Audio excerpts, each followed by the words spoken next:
Hi. So, yesterday I took a long walk around the pond.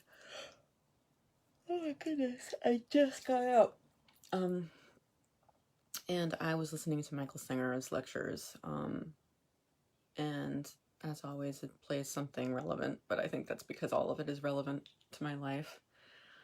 Um, and I'm trying to apply. I am not trying because we don't say trying. I'm applying these principles to my life as best I can. They're complicated and deep. So,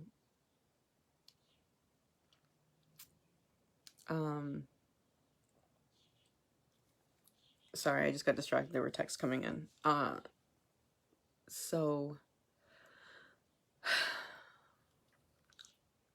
one of the things, there's a lot of the things that struck me. One of the things was that, like, time and space and time are like a wave. And they come and they go, and as it goes, it carries things with it. A lot of things that you won't see again. And,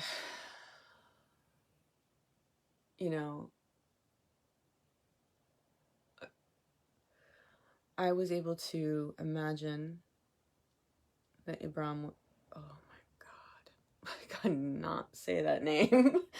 I, I was able to imagine that my ex was being carried away by that wave. And I'm intentionally beginning to think about him and our relationship as behind me in the past. It's hard. I don't like it. But I do believe once I do this and I let go, I'll be a lot happier. I'd like to be able to do it right away, but I guess that's not how it works. Another thing that I was talking about is in those moments, being grateful and honored you get to see them. I mean, he goes into this quite a bit, but, everything has been happening since the beginning of the universe, since the Big Bang. That it has happened exactly the way it has happened that has brought us to this point that we are observing, this very moment, which is the only moment we have. And, the universe is vast. The little bit of it that we get to see is tiny. Why am I yawning? Ugh. The little bit of it we get to see is tiny. And 50 million thoughts. Stay focused. It's not even a measurable fraction what we get to see. Like, this is just one small planet circling a regular sized star, sort of closer to the edge of our galaxy, which has millions and billions of stars, and there's like countless billions googleplexes of galaxies out there. It's just unfathomable. And yet we get to see this little bit of it, because even this little tiny bit of it that we get to see is absolutely crazily amazing. And really, in the end, when you think about the vastness of the universe and time and space, and how it all came together without you, and how, honestly, if you look at it that way, the moments in front of you that you're experiencing don't really have to do with you. They feel like they do. But the point is that the fact that I am able, or we are able, but I'm going to speak in terms of me because that's the only experience I know, that I'm able to experience this moment and then have it pass. When a moment is past, well, even when it's happening, you should be honored and grateful to experience that moment. That one moment is no other moment in the universe is like that moment, as far as we know. I mean, who knows? Maybe there's like each galaxy is the exact same. No, it's not. It's not. But this moment that I get isn't like anything else, and I'm the only one who's experiencing it. So it's precious. And I could start thinking of my relationship that way, as the wave of time and space carry it away from me. I am honored and grateful and blessed that it happened at all. That I had it for as long as I did. You know, and it's one of the things I was talking to my friend, one of my friends about, was that one of the best things about the relationship, I mean, we came from, honestly, I mean, my ex, I'll just call him E. E was it's just such an amazing human being. And he showed me he loved me in so many ways. The nature of our relationship, the way it started, we started as friends. We didn't mean to fall in love. We did not mean for that to happen. So when it did, he was always quite clear with me that he wouldn't be able to tell his parents. It was always, there were moments in our relationship where we thought, you know, after you know, years into it, years, well, not necessarily years into it, but there were moments during our relationship where we fooled ourselves into thinking that it could happen, that he could say something. And I just want to put this forward, and I know, because I know our culture, and I know the people who hear this always react with like, well, he's just going to man up and blah, blah, blah. And yeah, I get it. Trust me, I get it. But it's also a very complicated situation. And there really wasn't a choice. I mean, a good one. It's not like he chose this because he wanted it. It was a terrible choice for him to have to make. But the consequences of going one way could be disastrous, would be disastrous, honestly, in a number of ways. Like any way it could go, it would be a mess. And that, if he chose the other choice, right? If he chose to say something to his mother, the options there are bleak.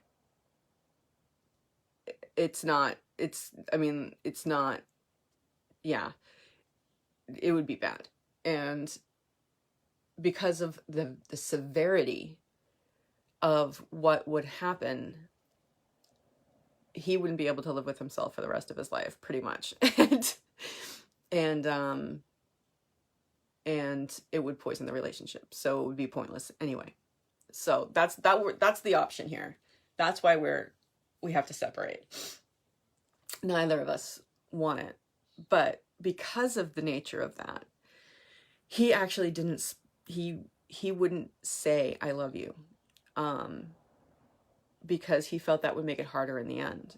But what he did is go out of his way every single moment to show me how much he loved me. And so even though he didn't say "I love you," I felt more loved than I've ever felt in my life. Like, ever.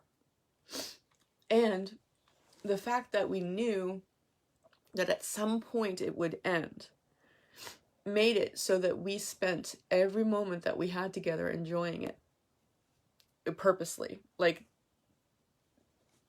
and being good to each other and having a good time, and even in the bad times having a good time, and just having the most fun together and laughing, and just it was I mean, it's not, you know, it wasn't always, it's not like La La Land. There was certainly disagreements, but I mean, there was never anything, like, even in our disagreements, it was measured and respectful. And I mean, like, and I know that there are people out there who can have measured and respectful disagreements, but I hadn't had that yet in my life. So I mean, the experience was amazing.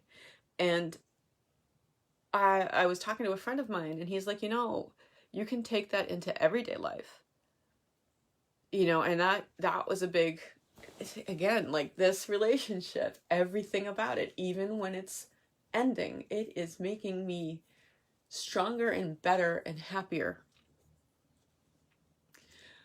every day.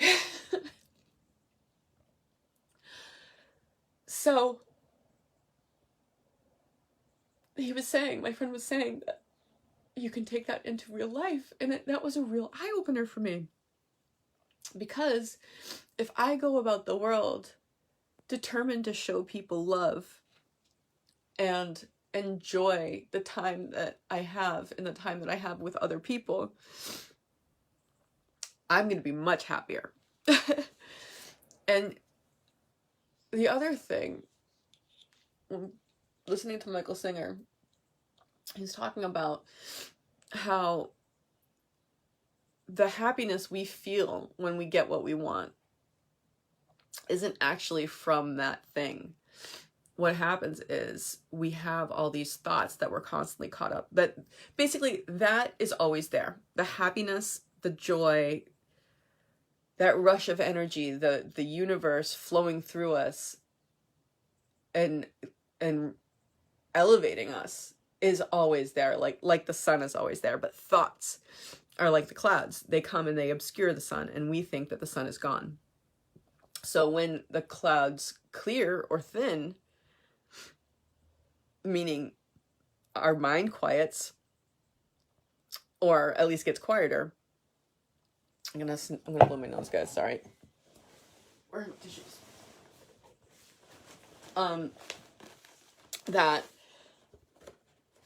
That rush of energy is able to flow through us. That the universe, the happiness and the joy that's always available to us is actually able to flow because our mind stops. Because our minds make us really unhappy. Our minds tell us how things should be. Our minds tell us,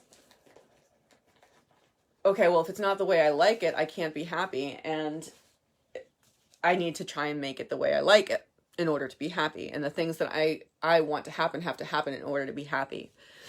And, you know, that, or it doesn't even have to be a negative thought like that. It's just, we separate ourselves from the experience of the world by narrating it in our head, and we're constantly caught up in these thoughts in mind that keep us from experiencing life because we're always talking in our heads.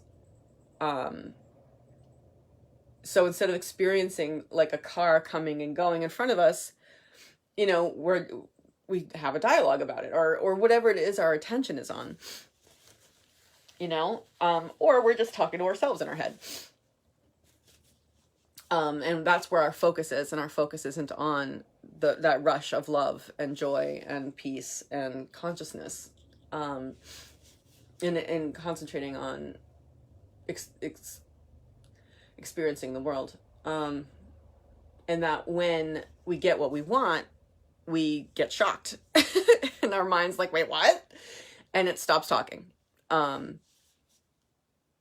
Yeah, and it stops talking. And so we get happy, and then we attribute the happiness to the thing that we got. So, not if, when I release those, and the way to do that is just not listen to the thoughts, and not get involved with them, which is hard to do, but also easy to do, apparently, once you get it. You're happier. And so that is what I'm going to devote my consciousness to. I mean, obviously I got to live my life as well, but to be happy means these things. So I'm going to go for that rather than trying to make things the way I want them to be.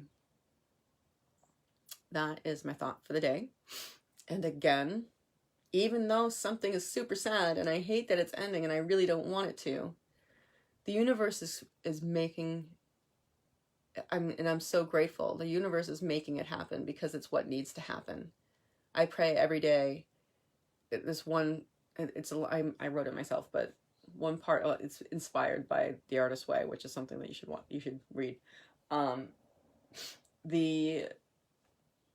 The line is, I ask you to continue to unfold my life according to your will and not my low self-worth. And I have seen that operate in my life for the past year. Because I've been allowing the universe to do what she does, and I've been following her. And it's led me to so many better things. And I know that I know it's so clear that this is what has to happen. And I wouldn't have chosen myself.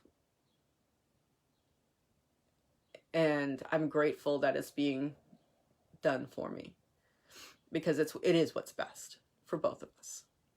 And I don't need to think about the future without him, because all that I have is this moment right now. That's all. The future doesn't actually exist. So anything I say in my head is a fantasy. It's not reality. All I know is right now I don't have him, and that makes me sad. But nothing bad is happening in this moment. Nothing is threatening me. It just feels that way. Anyway, because the universe is taking the driver's seat, this is what's happening, and it's growing me, it's making me stronger. So I am grateful for it, even though it hurts and it sucks and I don't like it and I don't want it. So my point being, that no matter what is going on, you can be grateful. And I want you to remember that, because you can always choose to have a grateful